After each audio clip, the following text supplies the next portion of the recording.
Esse comentário é sobre a recentíssima evolução do tratamento jurídico da questão indígena no Brasil. Eu estou falando especificamente da Lei 14.701, 2023, e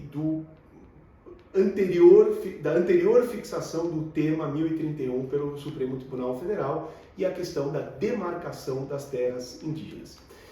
Para que a gente entenda a dificuldade e a sensibilidade dessa questão, o primeiro ponto é passar pelo que foi previsto em 1988 na nossa Constituição Federal. O que fez o legislador constituinte? Em 1988, a Constituição Federal passou a reservar para os índios os direitos originários sobre as terras por eles tradicionalmente ocupadas. E o que dizia a Constituição? A Constituição dizia: são terras tradicionalmente ocupadas, aquelas dedicadas à sua habitação permanente, à preservação dos recursos naturais imprescindíveis para a sua sobrevivência e para a preservação dos seus usos e costumes, das suas tradições. Foi isso que o legislador constituinte quis. Ele quis preservar, com a demarcação de terra, os usos e costumes e as tradições daqueles que as habitavam permanentemente, que tinham ocupação tradicional. Qual foi o problema que se inaugurou imediatamente depois? Aliás, a Constituição Federal de 1988 até traz o artigo 67 nas disposições constitucionais transitórias, que dizia que todas as demarcações, com base no artigo 231, tinham que ser concluídas no prazo de 5 anos. Evidentemente não foram, ainda há até hoje uma série de discussões acerca de demarcações e demarcações em andamento, não foram concluídas, e e uma das razões pelas quais essas demarcações não foram concluídas é que gerou-se um enorme debate sobre o que vem a ser terra tradicionalmente ocupada. E o centro desse debate é a questão conhecida como a questão do marco temporal. Vejam, nós sabemos que o nosso país era habitado por índios antes dos europeus chegarem aqui e descobrirem o continente e o país, por indígenas, por povos chamados pré-colombianos, povos realmente indígenas que aqui estavam antes de qualquer chegada de pessoas de outros continentes, antes sequer se sabia da existência do nosso continente. A questão toda é que, ao longo do tempo, e até 1988, quando este direito originário, as terras tradicionalmente ocupadas, nasceu no nosso sistema, algumas terras continuaram a ser ocupadas por esses indígenas e algumas terras simplesmente deixaram de ser ocupadas pelos nossos habitantes aqui do nosso país, que viviam aqui desde a era chamada pré-colombiana. Vejam vocês que o litoral de São Paulo, além de muitas demarcações, teve uma série de povoados indígenas que ocuparam uma série de locais do litoral de São Paulo que hoje estão absolutamente urbanizados, com prédio, rua, com comércio, com tudo, mas ali, em algum momento da história, ali habitaram povos originários, né? Mas em 1988, esses povos originários não estavam mais lá. De outro lado, em muitos locais do nosso país, em 1988, havia povos indígenas que mantinham os seus usos e tradições desde sempre, desde os seus antepassados que estavam aqui desde antes do continente ser descoberto. E aí, estas terras, o constituinte originário quis reservar ao uso dos indígenas. As terras elas não são colocadas na propriedade dos indígenas, elas são pertencentes à União, mas os indígenas têm o direito a usufruir da terra, né? A tese do marco temporal dizia exatamente isso, que só seriam destinadas aos índios as terras ocupadas por eles em 1988. A imagem que se faz tira-se uma foto do território nacional em 1988 e onde houver povoados indígenas, faça um estudo antropológico para ver se esses povoados são de fato indígenas. Onde houver povoados indígenas, aquela terra será aos indígenas destinada. O problema que surgiu é que algumas comunidades amparadas pela FUNAI começaram a buscar a demarcação de terras que não estavam ocupadas em 1988, sob a alegação de que em algum momento na história essas terras foram tradicionalmente ocupadas por aquela tribo, por aquele povo, por aquele aldeamento.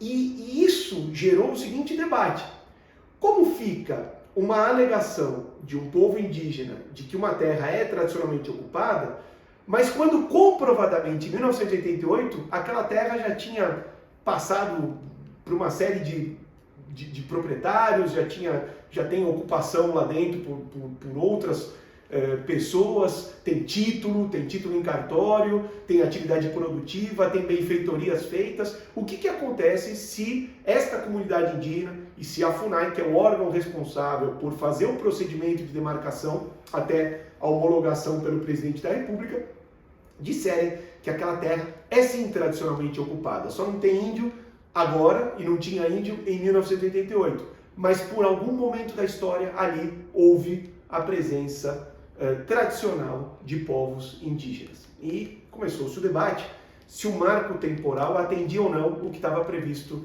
na Constituição Federal. O Supremo Tribunal Federal teve um caso absolutamente emblemático, que foi um caso de 2009, que foi um caso conhecido como o conflito sobre a demarcação da terra indígena Raposa Serra do Sol. É uma demarcação que foi feita desde final da década de 90, foi homologada em 2005 no estado de Roraima, e o Supremo começou a debater um tema que acabou sendo debatido, para quem tiver curiosidade de olhar o caso na jurisprudência do Supremo, é a petição 3388. O Supremo começou a debater ali a questão do marco temporal, era o cerne daquele debate, e o Supremo, em 2009, em março de 2009, ele fixa um precedente, não era um caso repetitivo, era só um precedente de um caso individual. Ele fixa esse precedente dizendo: o que importa é analisar uma foto em 1988, ou seja, validando a tese do marco temporal. Se em 1988 não há ocupação indígena naquela determinada área, aquela área não está sujeita à demarcação. Vejam só, desde 2009 até 2023, o Supremo aplicou diversas vezes este precedente, este entendimento, de que o marco temporal definia a possibilidade de demarcação ou não, já que o direito à demarcação por ocupação tradicional surgiu em 1988, entendeu o Supremo. É lógico sim entender que o Constituinte de 1988, ao dizer ficam reservados aos índios as terras tradicionalmente por eles ocupadas e destinadas à sua habitação permanente, é lógico dizer que o Constituinte quis significar as terras tradicionalmente ocupadas por eles neste momento, em 1988, ou até este momento.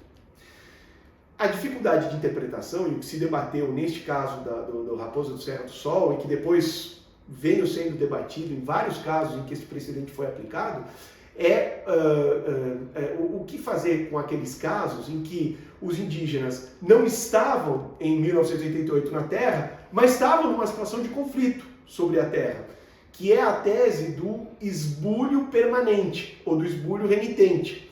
Esta tese criou mais complicação ainda ao debate do marco temporal, porque o que se dizia era que numa determinada área podia não haver indígenas, mas aqueles indígenas podiam estar lutando por aquela área desde antes de 1988. E então ali haveria ocupação tradicional impedida pelo que seria o esbulho permanente de quem teria ocupado aquela área e teria tirado os indígenas dali. Este debate foi muito, assim, foi objeto de muita discussão no Supremo Tribunal Federal. Prevaleceu este precedente do Raposa, desse caso, né, do Terra do Sol. Nós estamos aqui, obviamente, simplificando, porque todos os casos individuais eram julgados e se avaliavam ali todos os estudos antropológicos, se avaliava a característica de cada caso. Então, obviamente que um caso em que um esbulho permanente ficasse muito bem caracterizado, talvez levasse o Supremo a outra decisão. Mas ali, neste precedente, o Supremo disse marco temporal, tira-se uma foto de 1988. Os casos de esbulho permanente, evidentemente, constituíam uma outra corrente interpretativa que dizia, olha, se eu não provo que há presença indígena em 1988, mas eu provo que em 1988 havia uma situação real de conflito ali, de uma área que teria sido habitada permanentemente pelos indígenas, conforme os estudos antropológicos disserem, eu poderia então ali ter uma definição pela demarcação, né? como uma definição para uma terra tradicionalmente ocupada. Então, esse foi o cenário, né, antes desta novidade legislativa. Durante esse debate, desde até antes de 2009, desde 2007, tramita no Congresso Nacional o projeto de lei 490 de 2007. Este projeto de lei foi transformado agora, em dezembro de 2023, em lei.